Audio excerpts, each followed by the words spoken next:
Et on va passer la parole à Atul Pathak, qui va être dans le nœud gordien du problème. Comment partager la décision, j'imagine, avec nos patients? Merci. C'est la deuxième partie des Toulousains. Donc, moi, je vais essayer peut-être de vous proposer une réflexion et une synthèse autour de cette pratique médicale qui est en fait ce qu'on désigne par la décision médicale partagée et de l'appliquer aux statines, en vous disant finalement d'abord que la décision médicale partagée, c'est quelque chose qui existe depuis toujours, puisque des grands maîtres de la médecine que vous connaissez ont finalement toujours pris en compte cette notion de voir le problème médical autrement, soit sans entraîner de complications, soit de ne pas considérer la maladie, mais le patient. Et c'est les fondements finalement de la décision médicale partagée, c'est-à-dire de faire ce pas de côté et d'avoir une approche holistique pour prendre en charge plus globalement la maladie. Deuxièmement, la décision médicale partagée, on la fait, on la pratique. Alors je vous ai pris ici les recommandations de la prise en charge des valvulopathies. Et lorsque vous demandez ou lorsque vous discutez avec un patient sur le choix d'une prothèse valvulaire, est-ce qu'on met une prothèse mécanique ou une prothèse biologique, eh bien vous faites de la décision médicale partagée, vous expliquez les avantages, les inconvénients, le risque. Et in fine, c'est souvent le patient, avec cette information éclairée, qui suggère à son docteur le choix auquel il souhaite adhérer. Et c'est d'ailleurs, vous voyez, une recommandation, ça c'est extrait des dernières recommandations de prise en charge des valvulopathies, vous voyez, que ce soit à l'AHA ou à l'ESC, une recommandation de classe 1, donc ça fait partie finalement du quotidien du médecin. On fait déjà de la décision médicale partagée lorsqu'on parle de valve. Alors, pourquoi on en est là et pourquoi je termine finalement cette session, c'est qu'on est face à un triple challenge. C'est tout d'abord concilier les évidences. On vous a parlé d'essais cliniques, on vous a parlé de recommandations, et puis on vous a parlé de pratiques médicales avec cette interrogation permanente des patients autour des effets indésirables. On est dans un environnement où parfois le poids du risque est plus important que le poids du bénéfice. On parle plus des effets indésirables, où nos patients nous parlent plus des effets indésirables que du bénéfice. Et puis il y a effectivement un écosystème aujourd'hui avec les réseaux sociaux, avec les médias, et Maxime l'a rappelé, avec l'impact de l'information sur les choix de nos patients. Et ça, c'est finalement quelque chose qui est dans ce qu'on pourrait appeler l'évolution de la médecine. Avant, la médecine, c'était directive. Les patients venaient nous voir, le médecin était tout puissant, il décidait, il prescrivait, et les patients le suivaient ou pas, mais en tout cas, il y avait un rôle assez bien établi, et le patient était passif, il attendait, il se faisait examiner, et puis il suivait ou pas les recommandations de son médecin. Cette médecine, bien sûr, vous le savez, évolue. Aujourd'hui, elle est interactive. Le médecin a besoin de l'adhésion du patient pour changer ses comportements, quel que soit le champ médical. Et puis, le patient est actif, voire même réactif. Et on a tous des patients qui viennent vous voir avec une biblio, ils sont allés voir sur Internet et ils attendent de vous une validation, une comparaison, parfois une critique. Donc, pour vous faire toucher du doigt l'impact de cette décision partagée, je vous ai mis ici 2 chiffres, 30 et 129 600. En fait, c'est quelque chose de très simple, c'est 30 minutes d'un côté et 129 600 minutes de l'autre.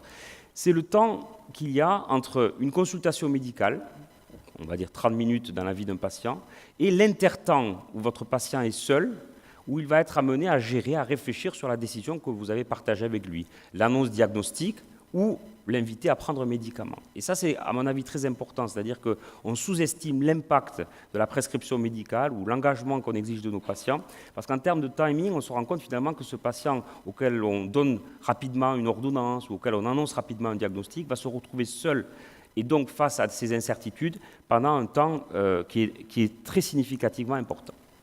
Donc, la décision médicale, en fait, elle repose sur trois je dirais, substrats. Premièrement, elle repose sur la prise de conscience, donc ça concerne le patient, qu'une décision, qu'un changement est requis. Autrement dit, la décision médicale, elle repose sur l'annonce de quelque chose, l'engagement autour d'un changement. Deuxièmement, elle repose sur le partage des évidences, c'est ce qu'on a fait juste avant, les avantages, les inconvénients, le bénéfice, le risque, c'est le rôle du soignant. Et troisièmement, c'est le troisième temps de la décision médicale partagée, on va à ce moment-là essayer de concilier cela avec les préférences patients, avec les valeurs du patient. C'est ça la décision médicale partagée. Donc la décision médicale partagée, ce n'est pas ce qu'on a fait pendant très longtemps, c'est-à-dire le modèle paternaliste. Le médecin envoie de l'information au patient, il n'en envoie pas beaucoup, il ne l'exchange pas trop, et il décide. Ça, ce n'est pas de la décision médicale partagée. La décision médicale partagée, ce n'est pas ce qu'on appelle le partage de l'information, c'est toujours unidirectionnel, c'est un peu plus médical, souvent le patient décide, mais c'est vraiment ça, c'est-à-dire c'est quelque chose de bidirectionnel qui est adapté aux besoins cliniques, où il y a un engagement médical et personnel et où le médecin et le patient décident ensemble. Le premier problème, quand vous annoncez à un patient qu'il doit prendre un médicament, en l'occurrence une statine, eh bien en général, et c'est un comportement normal, un patient résiste au changement. Mais pas qu'un patient, tout le monde résiste au changement. Si je vous dis que moi, au lieu de parler 12 minutes, je vais parler 40 minutes, il va y avoir des résistances au changement.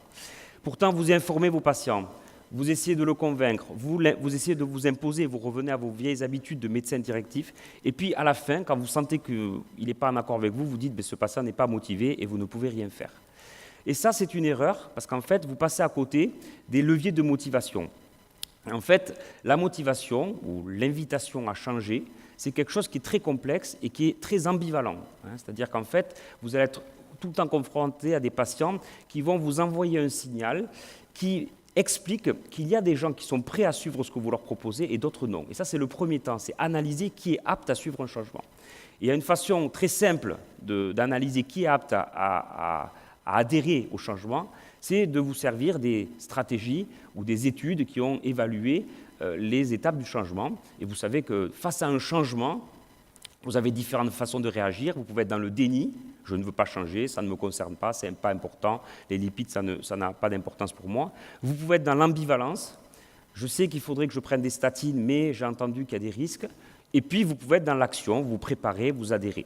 Et en fait, les patients les plus importants à identifier lorsque vous prescrivez quelque chose, ce sont les patients ambivalents. Ceux qui sont dans l'action, vous savez qu'ils vous suivront. Ceux qui sont dans le déni vous feront perdre énormément de temps. Et ce n'est pas en 20 minutes ou 15 minutes de consultation que vous arriverez à les changer. Mais il faut que vous identifiez les patients qu'on appelle les patients oui mais.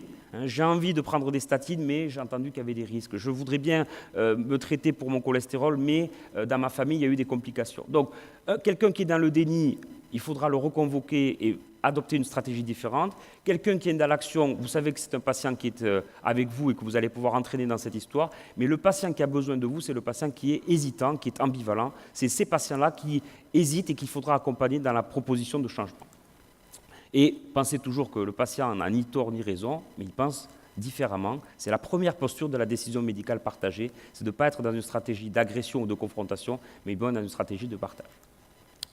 Alors, première étape donc, pour convaincre son patient, une fois que vous avez identifié le bon patient, c'est-à-dire le patient ambivalent, c'est communiquer sur le bénéfice. Et tous les moyens sont bons, en tout cas tous les moyens qui vous mettent à l'aise. Vous pouvez calculer sur les doigts, un facteur de risque, deux facteurs de risque, trois facteurs de risque.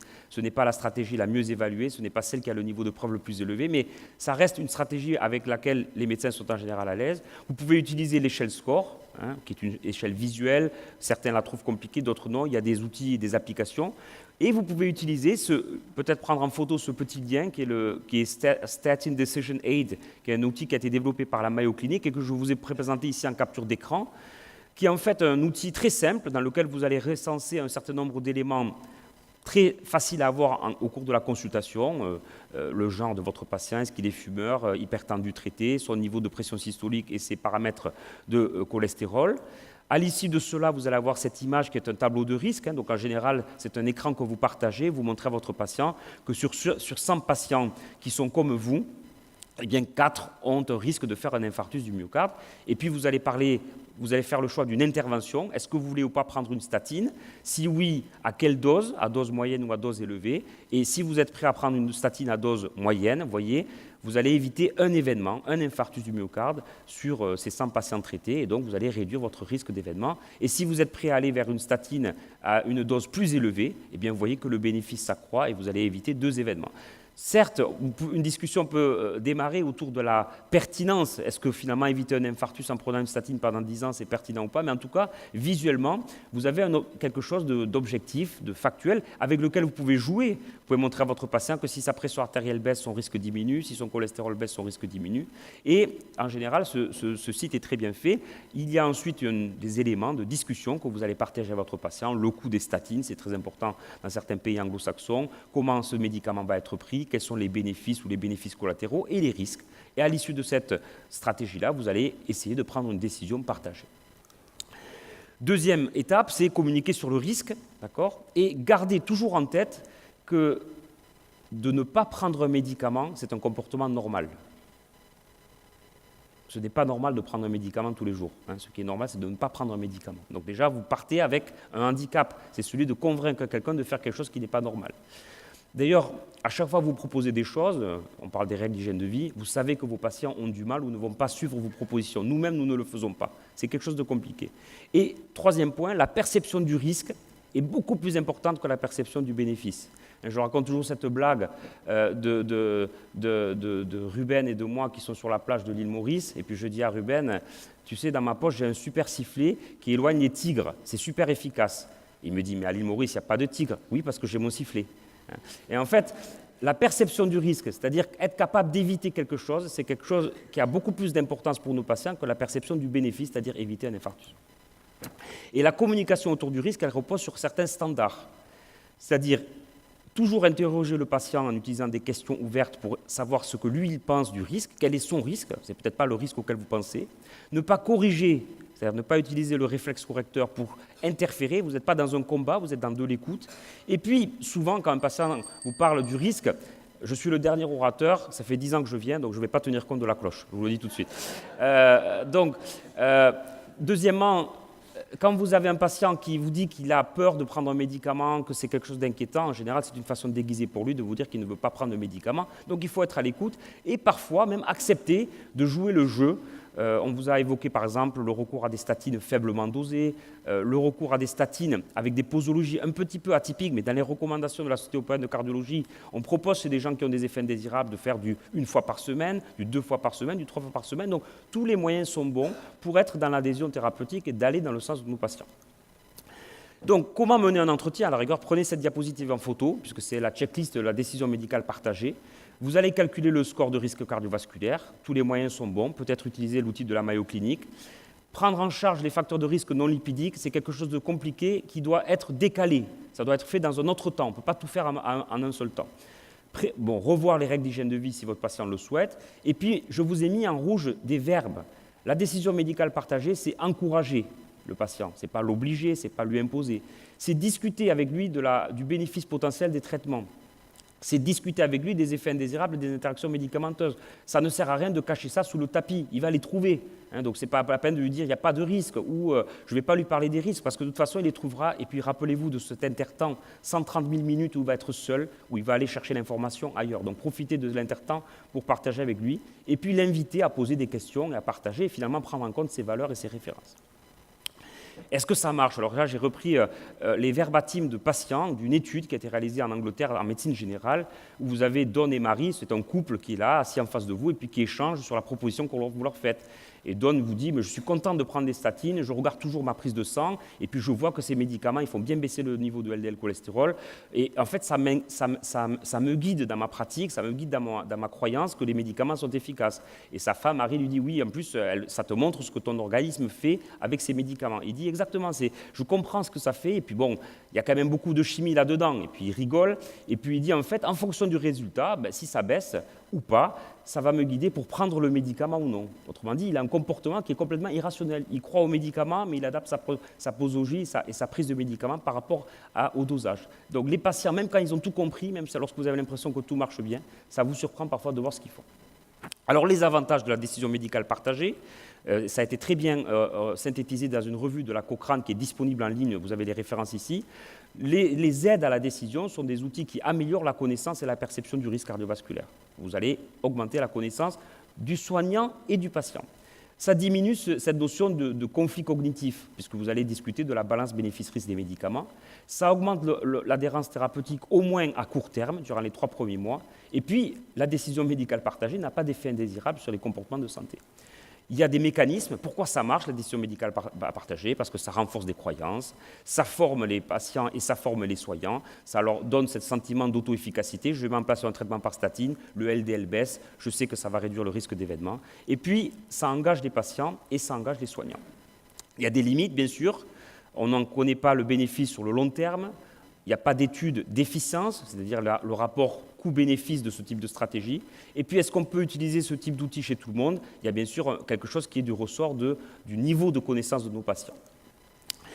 Et puis, la décision médicale partagée, vous n'y échapperez pas. puisque demain, on vous a parlé hier, et aujourd'hui, on vous parlera du microbiote. On va évaluer nos patients de manière phénotypique. On va avoir des données génotypiques. On va avoir des données sur ce qu'ils recueillent lorsqu'ils ont des appareils connectés. Donc, la masse d'informations que vont vous apporter vos patients va être de plus en plus importante, et donc la décision médicale partagée va être quelque chose de plus en plus important. Donc en pratique, et c'est ma diapositive de conclusion, le partage de la décision médicale, ça concerne en général la prise d'une statine en prévention primaire, bien sûr, en prévention secondaire, c'est quelque chose de plus complexe, mais où on discutera différemment.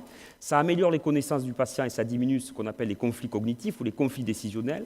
Ce partage de la décision n'est pas systématiquement recommandé, et je crois que pour vous, ça vaut le coup d'identifier ces patients ambivalents qui sont ceux qui y répondront le mieux.